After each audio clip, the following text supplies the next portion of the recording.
You know, I want to bring up the story about Ethan Klein. Oh, yeah. Ethan Klein is a podcaster. He's particularly prominent, and he recently called for a terror attack against the NRA. And it's funny, Ethan Klein has been calling for, gun restrictions, gun control, but he's just, on his own podcast, exemplified exactly why people probably need guns for self-defense. On his show last week, YouTuber Ethan Klein calls for bombing of NRA conference. Klein prefaced his calls for violence by promoting sales of his new shirts, which read "End Gun Violence." So he immediately walks it back. I don't want to play it because I think YouTube doesn't allow this stuff, even in this context. There's a few things I want to point out about this. Allies, liberals in the media are saying Ethan Klein was joking about doing it. His wife says, "I feel hopeless, like there's nothing we can do." I'm paraphrasing. Then he says, "Does anyone know what's going on with that NRA conference?" Calls for extreme violence against it. His wife then says, "Mm-hmm." And that's what the "mm-hmm" is what really got me. I'm like, yo, he just told your audience of millions of people to commit a terror attack, and you were just like, "Mm-hmm, no. His producer apparently said something, and then he immediately walks it back like, "Okay, no, don't do that.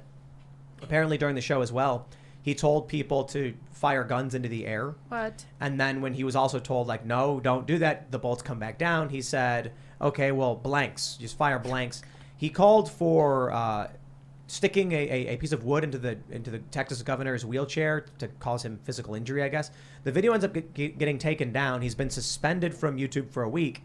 And his immediate reaction was to say, he doesn't believe in violence, but Republicans are the party of dead children, and that now they're harassing him and sending him death threats, and they're anti-Semites. So it's mind-numbing, that this is the current state of politics. I genuinely, seriously, I wonder why it is people would be entertained or like that they would like that idea. I don't know who would watch a show like that and be like, yes, that's a good thing, and I will defend that. There's a lot of people, apparently. Right. Isn't this the story of the past 6 years? The one side telling the other what they shouldn't do, but at the same time advocating for much the same themselves. It just doesn't make a lot of sense. But there's an audience for it, apparently. Well, Kathy Griffin with the Trump severed head. Yeah. Madonna saying she wants to blow up the White House. Snoop Dogg shooting. Covington Kids wood chipper. Yep. Yeah. Exactly. I gotta say, people like this can make threats towards anyone whose political views are unpopular, and that's considered completely socially acceptable, which is kind of one of the reasons you need to arm yourself. Well, right. So my response now is, if anyone ever says, "Why would anyone in this country need a gun?" I would say, because a popular liberal YouTuber called for a terror attack on a convention, because a guy who worked for Disney called for throwing children into a wood chipper, because a comedian who does CNN's New Year's showed herself a mock holding up the severed head of the president. I can go on, but as long as they want to say stuff like that, I'm gonna exercise my right to keep and bear arms. Look, we've gotten death threats. We've gotten swatted 8 or so times. We've had the bomb squad come out here. These people are not doing themselves any justice by saying there's no reason to have guns when they are, advocating for or calling for violence. And then you see the George Floyd riots. And then it's all say that, I'll be like, well, why would people need guns? Because in 2020, we saw the worst race riots we've seen in the past 50 years with over $2 billion in tracked damage. Probably more damage than that, but the insurance companies only paid up to that much. You saw around 26 to 30 or so dead people from those riots. I kind of think the left has absolutely done everything in their power to make sure we truly understand why we need guns. Well, they call for insurrection and threaten to riot every single time something doesn't go their way.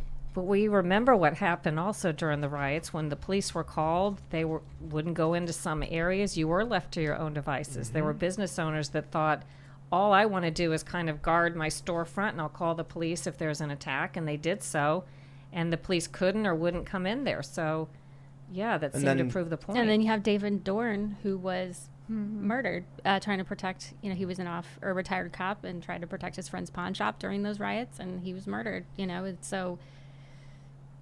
And I think what's also upsetting is the exact opposite with Trump and January 6th and his language. It was not even remotely anything like what this Klein guy is saying. He was saying very normal things that politicians say when they're upset about elections. And using the same sort of language. And then he also said, I think it was up to, at least 10,000 National Guard troops I want there. And it was Nancy Pelosi who turned them down. So everything is, twisted exactly the opposite. You know what I was thinking when I was seeing the story about Ethan and H3 podcast is that he got started by doing edgy comedy on Reddit and YouTube. No political background, not well versed in politics. But because politics has become pop culture, he's adopted politics. So now he's getting more political because this is what people care about. I mean, the market dictates. For me, it's kind of the other direction. I started with political activism, working at nonprofits, and then moved into media. So I think for me, it's like I come from a place where I've lived it, I've experienced it, I've been reading about it, I've been actually advocating for policy back, when I used to do the nonprofit stuff. And now here I'm in media talking about all this. And there's a large conversation. Ethan Klein's podcast has comparable viewership to our podcast. And so he's got millions of followers who watch this, but they're getting a pop culture perspective on political issues with limited knowledge and very short relative knowledge. So, we've had some of these leftists on the show. They're like, I was too young during Joe Biden. I don't remember Obama. I was 12. It's like 22 now. I have no idea what happened. And so, for many of us, especially the people who watch in the Key demo, we remember what it was like under Obama, under Biden. We remember the killing of the Americans without charge or trial, the killing of American children, the drone strikes on civilians. We remember the corrupt dealings. Many of these people have no idea. So you'll get someone like Ethan Klein, I think he's like a year older than me, doing a show where all of a sudden he's in politics. It would be akin to me one day saying, we're a football podcast now because people like football and we're going to talk about football. Yeah, we'd retain viewership. We'd slowly start building up that audience, but I have no idea anything about football.